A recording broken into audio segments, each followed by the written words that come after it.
Coach, another outstanding offensive performance by Carmelo Anthony. But what did you see in how he had to score differently tonight? Well, I mean, he didn't. A lot of it was off the bounce. Just 2 or 3 dribbles and a quick pull up. I mean, and he didn't take it to the rim very often. So I mean, and then when he got doubled, he read the double team and got the ball out. So I mean, it's kind of nice to play off of him tonight like that.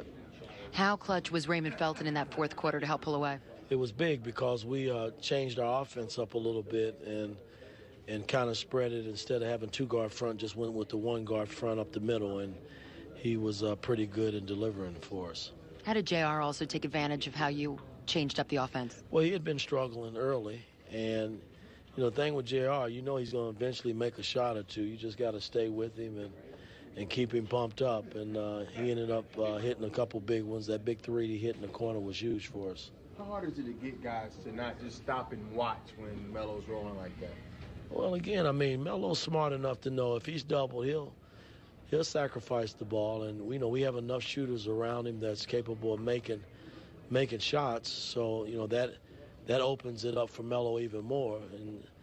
And when he's got it going like he did tonight, they're not going to leave him very often in pick and roll, so it opens it up for other guys to get shots as well. Does his confidence look sky high to you when you see him getting the ball? He's playing well right now. I mean, and he's played well all year, but I mean, he's back to playing really well. This is your 10th straight win. What are you most proud of in the way the team's playing? Well, again, like I mentioned the other day, this team is playing for something. I mean, and we know that every game counts. And, we've been committed all season. We've had our ups and downs in terms of injuries, but we still have a long way to go as a team. I mean, we just got to finish this regular season out, and then we'll start preparing for the playoffs. But, we got a big game coming Friday back at home, so we got to get geared up, ready to play. Mike, even more important as well against a team that's also fighting for space in the East and on the road for you. You talking about the Bucks or this team tonight? Beating the Hawks here. Yeah, well, I mean, Atlanta's played well this year. I mean, I have a great deal of respect for this organization and what they've done, and they are fighting. That spot, the 7th, 6th, and 5th spot can go a lot of ways, and so everybody's jockeying for a position at this moment, and we're one of those teams that's trying to stay at the top. Kenyon didn't really. Spotlight's going to be on the point guard situations. I mean, do you think Raymond is ready for, or anxious to carry that burden? I think so, but that's why Jay Kidd and Pablo, they can ease some of that load. Raymond's won.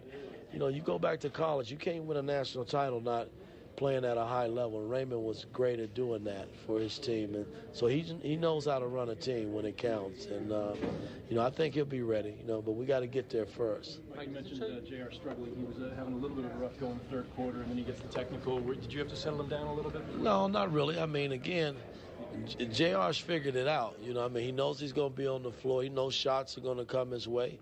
He's just got to be ready to deliver. Kenyon didn't return. Did you think that this was another 50-point night?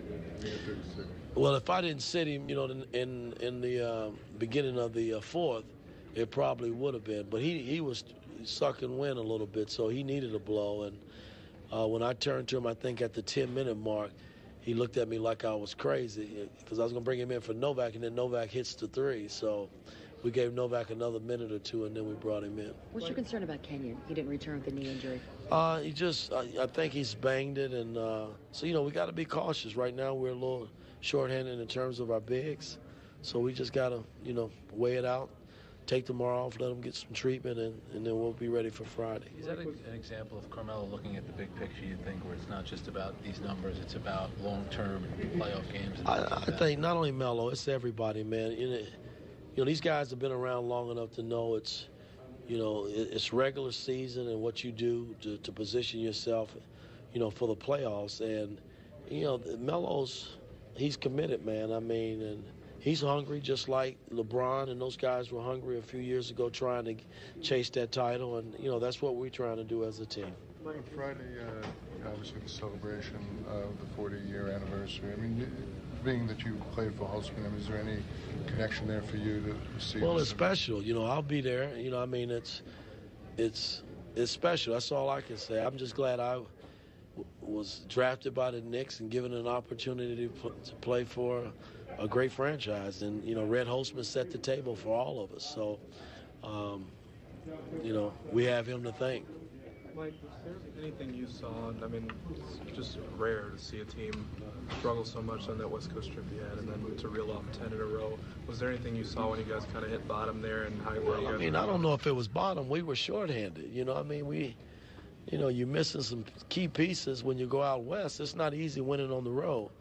But the turning point was Utah. You know, even being shorthanded, you know, Kurt Thomas set us up there, you know, in terms of us, you know, keying in on a win that we really had to have and made our trip coming home, you know, a lot sweeter. And we forgot about that West Coast swing now. We've moved on, and 10 games later, we're still undefeated and taking